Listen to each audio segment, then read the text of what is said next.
भैया सुनिए,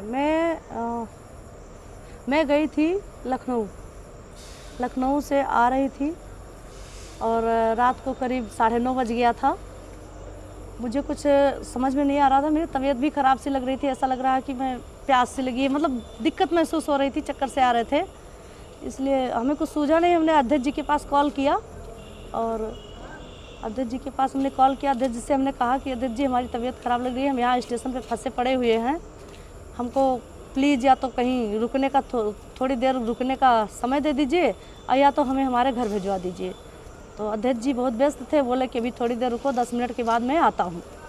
मैंने इंतज़ार किया, अध्यक्ष जी आए और फिर उन्होंने रिसीव किया और उन्हें फिर उनका कोई अर्जेंट कॉल आ गया, तो बोले कि अभी मैं कहीं जा रहा हूँ किसी को छोड़ने और आता हूँ।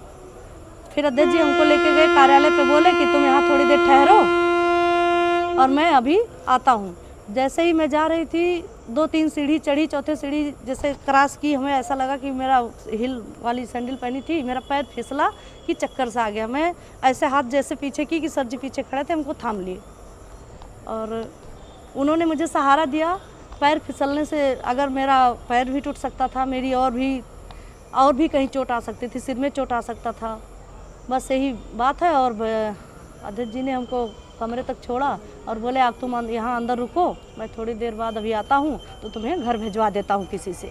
बस भैया इतनी सी ही बात है, इतनी सी ही बात है। अब इसको चाहे कोई गलत सोचे या अच्छा सोचे, अध्यक्ष जी ना कभी गलत थे ना कभी हैं हमारी नज़र में। मैं पिछले करीबन 3-3.5 सालों से उनको जानती हूँ और हमारे पारिवारिक संबंध रहे भी हैं उनके यहाँ से, हमारे यहाँ से अध्यक्ष जी से पारिवारिक संबंध रहे हैं, इसलिए मैंने भरोसा करके उनके पास कॉल किया और किसी के पास कॉल नहीं किया। नहीं भैया बहुत अच्छे इंसान हैं और मेरे पिता तुल्य हैं, चाहे मैं बड़ा भाई मानूं या अपना पिता मानूं, और पिता तुल्य ही हमारी सारी फैमिली मानती है। हमारा भाई, हमारे हस्बैंड, हमारे 2 बच्चे भी हैं। मैं लड़की नहीं हूँ, मैं अनजान बच्चा नहीं हूँ कि मैं किसी को कोई मुझे बहलाएगा, कोई मुझे फुसलाएगा, ऐसा कुछ भी नहीं है।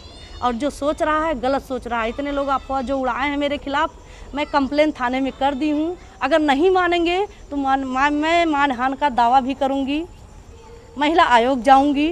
और भैया मेरे भी इज्जत है या माननीय अध्यक्ष जी के पास भी इज्जत है, वो ऐसा कुछ समझते तो किसी लेडीज को क्यों सहारा देते? नहीं ना, ये गलत है, अफवाह है, ये राजनीतिक मैटर है। अब ये लोग राजनीति के ऊपर उस पर ले जा रहे हैं, ऐसा कुछ नहीं है। मेरा फैमिली व्यवहार है, फैमिली संबंध है अध्यक्ष जी से। अब पिछले 3.5 सालों से मैं उनको जानती हूँ। मुझे आप बताओगे या कोई बताएगा कि अध्यक्ष जी कैसे हैं?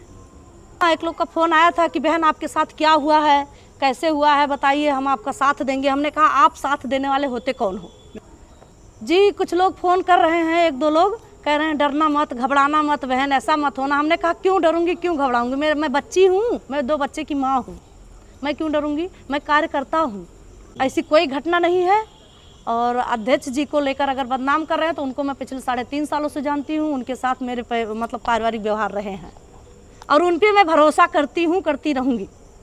अमर किशोर बम जी हैं, माननीय जिला अध्यक्ष जी।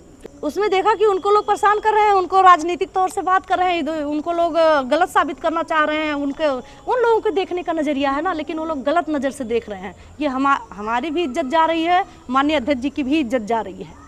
नहीं, कोई सच्चाई नहीं, बिल्कुल नहीं। मैं स्टाम्प पे लिख दूँ या जहाँ कहिए वहाँ कह दूँ, ऐसी कोई बात नहीं। ना अध्यक्ष जी ऐसे थे मेरे नज़र में, ना है ना रहेंगे। तो ये तो कोई भी कर सकता है, पति भी कर सकता है, भाई भी कर सकता है, बाप भी कर सकता है, कोई भी कर सकता है। ऐसा कोई भी साथ दे सकता है, कोई भी थाम सकता है। मेरा सर फट जाता भैया, मैं बीमार हो, मतलब कुछ तो मेरी तबीयत ठीक नहीं थी, लेकिन अगर मेरा सर फट जाता, मेरे बच्चों का कौन होता? मेरे 2 बेटियां हैं, एक 8 महीने की है, एक पिछले 6 साल की है। बताइए, अब आप जवाब दीजिए।